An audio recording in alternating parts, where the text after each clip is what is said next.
વિદ્યાર્થી મિત્રો, આપણે વૈકલ્પિક અથવા તો બિનપરંપરાગત ઉર્જાના સ્ત્રોતોની વાત કરેલી છેલ્લા પીરિયડમાં. આજે આપણે આવા બિનપરંપરાગત ઉર્જાના સ્ત્રોતો અથવા તો વૈકલ્પિક સ્ત્રોતો તરીકે સૌર ઉર્જા એટલે કે સોલર એનર્જીની વાત કરવી છે. આ સૂર્ય ઉર્જા એ જો જોઈએ તો સૌથી પહેલી તો એ કે અખૂટ ઉર્જા છે, પુનઃપ્રાપ્ય ઉર્જા છે અને 5 અબજ વર્ષોથી સૂર્ય હાલના દરે પ્રચંડ ઉર્જા છે તે ઉત્સર્જિત કરી રહ્યો છે અને હજુ 5 અબજ વર્ષો સુધી આ જ દરે ઉર્જાનું ઉત્સર્જન કરતો રહેશે. તો આ સૌર ઉર્જાનો માત્ર થોડોક જ ભાગ પૃથ્વીના વાતાવરણના બહારના સ્તર સુધી પહોંચે છે, કારણ કે પૃથ્વી સુધી એ પહોંચતો છે સૂર્ય ઉર્જાનો ભાગ એ કેટલોક વિકિરણ સ્વરૂપે પરત ફરી જાય છે, કેટલોક શોષાય છે. એટલે જ્યારે પૃથ્વીના વાતાવરણમાંથી આ સૌર ઉર્જાનો કેટલોક ભાગ છે પસાર થાય છે ત્યારે લગભગ એમાંનું અડધું છે એ શોષણ પામે છે અને બાકીનો ભાગ પૃથ્વીની સપાટી સુધી પહોંચતો હોય છે. તો સૂર્ય છે એ સૂર્ય ઉર્જાનો ઉપયોગ જો આપણે બિનપરંપરાગત સ્ત્રોત તરીકે અથવા તો વૈકલ્પિક ઉર્જાના સ્ત્રોત તરીકે વાપરીએ તો આપણે એનો ઘણો બધો મોટો ભાગ છે એનો ઉપયોગ છે કરી શકીએ. અને આપણે એ પણ જાણીએ છીએ કે મોટા ભાગના જે ઉર્જાના સ્ત્રોતો છે એ સ્ત્રોતોના મૂળમાં પણ સૌર ઉર્જા એટલે કે આ સૂર્ય ઉર્જા છે રહેલી છે. અહીંયા તમને વિશેષ જાણકારી માટે કેટલીક બાબત આપી છે કે ભારત છે એ વર્ષના મોટા ભાગ દરમિયાન સૌર ઉર્જા મેળવવા માટે નસીબદાર છે, કારણ કે આપણી ભૌગોલિક પરિસ્થિતિ એવી છે કે મોટાભાગનો સમય આપણને સૂર્ય ઉર્જા છે એ મળી રહેતી હોય છે. અને એક અંદાજ મુજબ એક વર્ષ દરમિયાન ભારત સુધી પહોંચતી આ ઉર્જા છે એ 5000 ટ્રિલિયન કિલોવોટ પર અવર એટલે કે KWH જેટલી છે. સ્વચ્છ આકાશ એટલે કે વાદળ વગરનું આકાશ જ્યારે હોય ત્યારે પૃથ્વીના કોઈ સ્થળે દરરોજ પ્રાપ્ત થતી સૌર ઉર્જાનું સરેરાશ પ્રમાણ 4 થી 7 કિલોવોટ અવર પ્રતિ મીટર સ્ક્વેરની વચ્ચે હોય છે. પૃથ્વીના વાયુમંડળની બાહ્ય પરિસીમા પર સૂર્ય અને પૃથ્વી વચ્ચેના સરેરાશ અંતરે સૂર્યકિરણોને લંબ એવા પ્રતિ એકમ ક્ષેત્રફળ દીઠ પ્રતિ સેકન્ડે પહોંચતી સૌર ઉર્જાને એનો સૌર અચળાંક કહેવામાં આવે છે. જો સૌર અચળાંક એટલે શું, આવો પ્રશ્ન તમને ક્યારેય પૂછાય તો તમારે આ સૌર અચળાંક છે એની વ્યાખ્યા આપવાની થાય. તમારે એની વિશે વાત કરવી પડે કે આ સૌર અચળાંક એટલે શું. એટલે આ બાબત છે એ ખાસ ધ્યાનમાં રાખવાની. આવા નાના નાના પ્રશ્નો પરીક્ષાની અંદર બોર્ડની અંદર પૂછાઈ શકે અને એટલા માટે આને ધ્યાનમાં રાખવાની. તો સૌર અચળાંકની જો વ્યાખ્યા આપવી હોય તો આ રીતે આપી શકાય. પૃથ્વીના વાતાવરણની બાહ્ય પરિસીમા પર સૂર્યકિરણોની લંબ સ્થિતિમાં ખુલ્લા ક્ષેત્રના પ્રતિ એકમ ક્ષેત્રફળ દીઠ પ્રતિ સેકન્ડે પહોંચતી સૌર ઉર્જાને સૌર અચળાંક કહે છે. આ બાબત ખાસ ધ્યાનમાં રાખવાની. અને તેનું અંદાજિત મૂલ્ય, સન્નિકટ મૂલ્ય એટલે મૂળ મૂલ્યની ખૂબ નજીકનું મૂલ્ય એવું 1.4 કિલો જૂલ પ્રતિ સેકન્ડ પ્રતિ વર્ગ મીટર અથવા તો 1.4 કિલોવોટ પ્રતિ મીટર સ્ક્વેર છે. અહીંયા આટલી વિપુલ પ્રમાણમાં સૂર્ય ઉર્જા છે અને એ સૂર્ય ઉર્જાને આપણે મેક્સિમમ ઉપયોગ છે તે કરવો જોઈએ. અને એ કઈ રીતે કરી શકાય, એમાં આપણે શું શું પ્રવૃત્તિ કરવી જોઈએ એ સમજવા માટે થઈ અને અહીંયા તમને પ્રવૃત્તિ 14.5 આપી છે કે 2 શંકુ આકારના ફ્લાસ્ક લઈ એકને સફેદ રંગથી અને બીજાને કાળા રંગથી રંગો. બંનેને પાણીથી સંપૂર્ણ ભરી દો.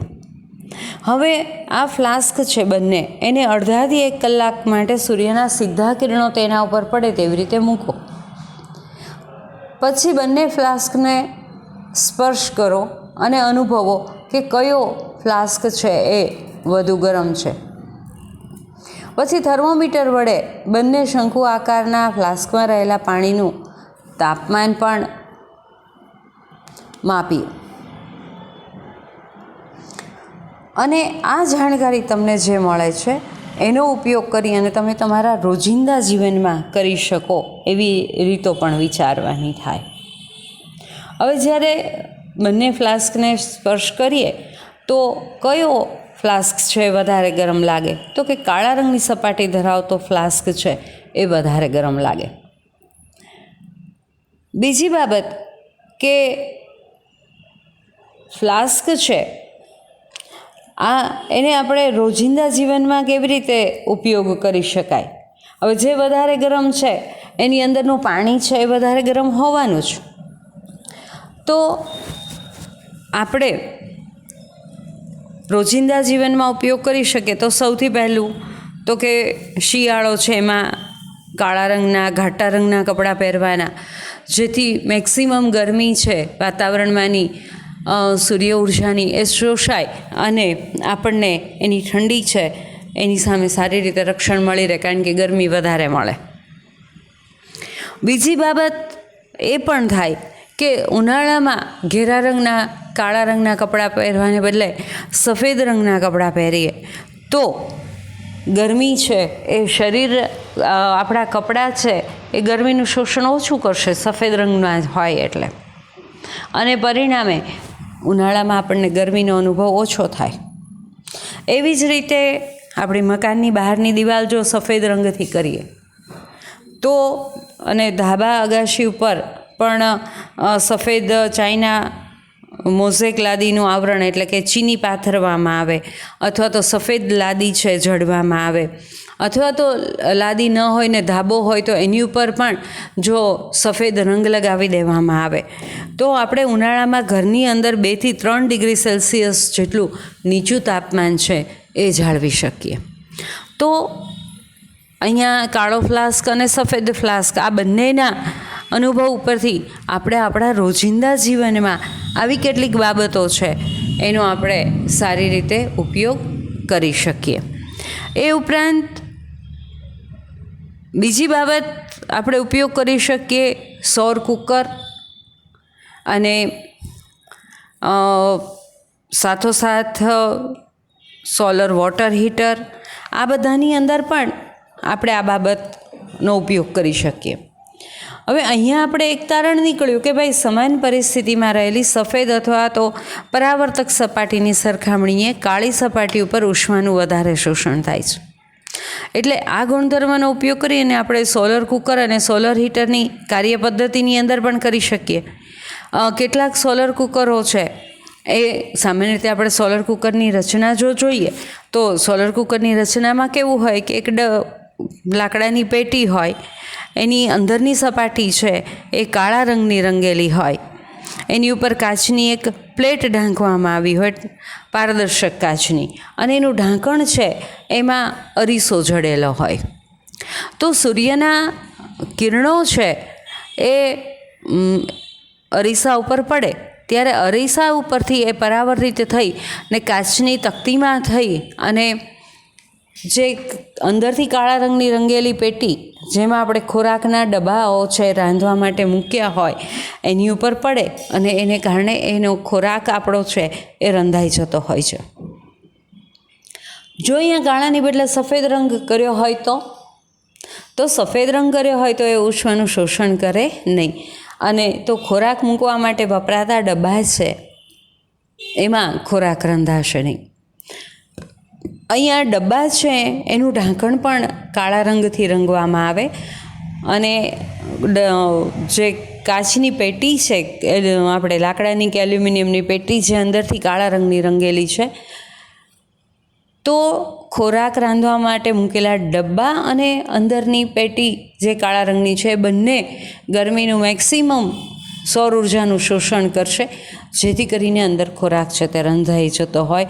ખોરાક રંધાઈ જાય, ઇવન તમે જ્યાં સુધી ખોરાક રંધાઈ ગયા પછી, દાખલા તરીકે સવારે અંદર ખોરાક રાંધવા માટે મૂક્યો છે બપોરે 2 વાગે અને સાંજે તમે 7 વાગે 8 વાગે જ્યારે અંદરથી ખોરાક કાઢો છો બહાર, ત્યાં સુધી એ ખોરાક અંદર એમને ગરમી પણ એમાં જળવાઈ રહેતી હોય છે, એટલે કે ગરમ ને ગરમ જ રસોઈ છે તે રહેતી હોય છે.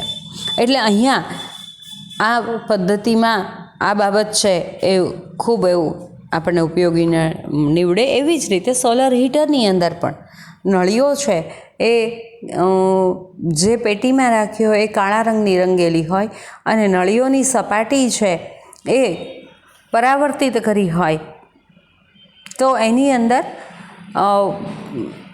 સૂર્યના કિરણો છે કેન્દ્રિત થાય અને પરિણામે પાણી છે વધારે સારી રીતે ગરમ થઈ જાય. કેટલાક સોલર કુકરો એવા હોય છે કે જેમાં સૂર્યના કિરણોને કેન્દ્રિત કરવા માટે અરીસાનો ઉપયોગ કરવામાં આવે અને એ છે અંતર્ગોળ અરીસો. અંતર્ગોળ અરીસાથી ખૂબ સારી એવી માત્રામાં સૂર્યના કિરણો છે એને કેન્દ્રિત કરી શકાય છે અને એનું પરાવર્તિત એ કિરણો પરાવર્તિત થઈ અને જે એના મુખ્ય કેન્દ્ર ઉપર પડે તો ત્યાં આખું સરસ એક જ બિંદુ ઉપર ઊંચું તાપમાન મેળવી શકાય. અને ઊંચું તાપમાન જ્યાં મળતું હોય ત્યાં આપણે જો સામાન્ય કુકર કે તપેલું રાંધવા માટે કે મૂકીએ તો એની અંદર ખોરાક છે તે રંધાઈ જતો હોય છે. એટલે કેટલાક સોલર કુકરોમાં આ પદ્ધતિનો ઉપયોગ પણ થાય છે અને કેટલાક સોલર કુકરોમાં આપણે જે આપણું સામાન્ય ઘરમાં વાપરતા હોય એમાં મેં તમને વાત કરી એમ કાચની તકતીવાળું અને અરીસાવાળું ચોરસ પેટીના સ્વરૂપમાં પણ સોલર કુકર હોય છે. અને અહીંયા ગ્રીન હાઉસ અસર એની વિશે તમે જ્યારે અભ્યાસ કર્યો છે ત્યારે એમાં કાચની તકતી વપરાય છે તો ગ્રીન હાઉસ અસર ઉત્પન્ન કરવા માટે વપરાય, એટલે કે અંદરનું તાપમાન છે ખૂબ ગરમ થઈ જાય, મેક્સિમમ થઈ શકે એટલા માટે આપણે કાચની તકતીનો ઉપયોગ થતા હોય છે. અહીંયા તમને પાછી પ્રવૃત્તિ આપી છે 14.6, જેમાં સૌર કુકર અથવા તો સોલાર હીટર વોટર હીટરની સંરચના અને કાર્યપદ્ધતિ છે એ ખાસ કરીને કેવી રીતે એનો અભ્યાસમાં બંને એકબીજાથી જુદા પડે અને મહત્તમ ઉષ્મા શોષે એના સંદર્ભમાં તમને એ અભ્યાસ પણ કરવા માટે થઈને આપ્યો છે. અને હમણાં આપણે સોલર કુકરની વાત તો કરી જ કે એ કેવી રીતે એની રચના છે તે હોય છે.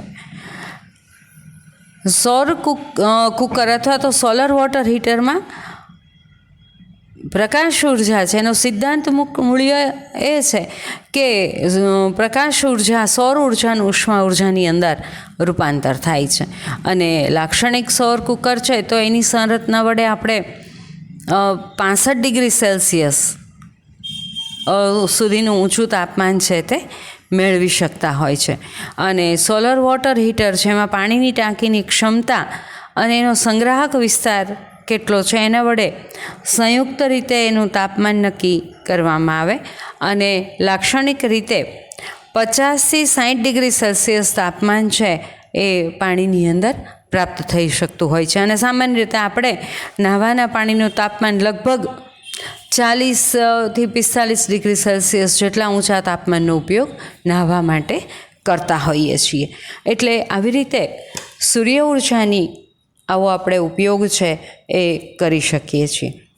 અને ઘણી બધી સસ્તી સહેલાઈથી પ્રાપ્ત થતી સામગ્રીનો ઉપયોગ કરી સૌર કુકર અથવા તો સોલર વોટર હીટરની ડિઝાઇન બનાવી અને આપણે એનો ઉપયોગ કરી શકીએ છીએ. અને ઘણા બધા આપણને એના ફાયદા પણ છે, પણ સાથોસાથ કેટલીક મર્યાદા પણ છે. જો આપણે સોલર કુકર અથવા તો સોલર વોટર હીટરના ફાયદાઓ જોઈએ તો સૌથી પહેલો ફાયદો એ કે એમાં ઉપયોગમાં લેવાતી સૌર ઉર્જા વગર ખર્ચે પ્રાપ્ત થાય છે. અને બીજો ફાયદો એ કે એના ઉપયોગથી બળતણ વાયુનો બચાવ કરી શકાય છે. એટલે કે આપણે ગેસ વાપરતા હોય તો ગેસનો એટલો બચાવ થાય. પણ સામે કેટલીક મર્યાદા પણ છે, અને એની પહેલી મર્યાદા જોઈએ તો આ ઉપકરણો દિવસ દરમિયાન ચોક્કસ સમયે જ ઉપયોગી છે. જ્યારે સૂર્યપ્રકાશ આપણને ઉપલબ્ધ હોય એ સમયે જ એ ઉપયોગી છે. વહેલી સવારે કે મોડી સાંજે આપણને એ ખોરાક રાંધવા માટે ઉપયોગી નીવડતા નથી, કારણ કે ત્યારે સૂર્યના ત્રાંસા કિરણો છે તે પડતા હોય છે. બીજી મર્યાદા જોઈએ તો આ ઉપકરણો છે એ રાત્રિના સમયે તેમજ વાદળછાયા દિવસોમાં, એટલે કે ચોમાસામાં જ્યારે વાદળછાયા દિવસો હોય ત્યારે આપણને એ ઉપયોગી નથી. તો આવી રીતે એના ફાયદા પણ છે અને એની કેટલીક મર્યાદાઓ પણ આપણને જોવા મળે છે.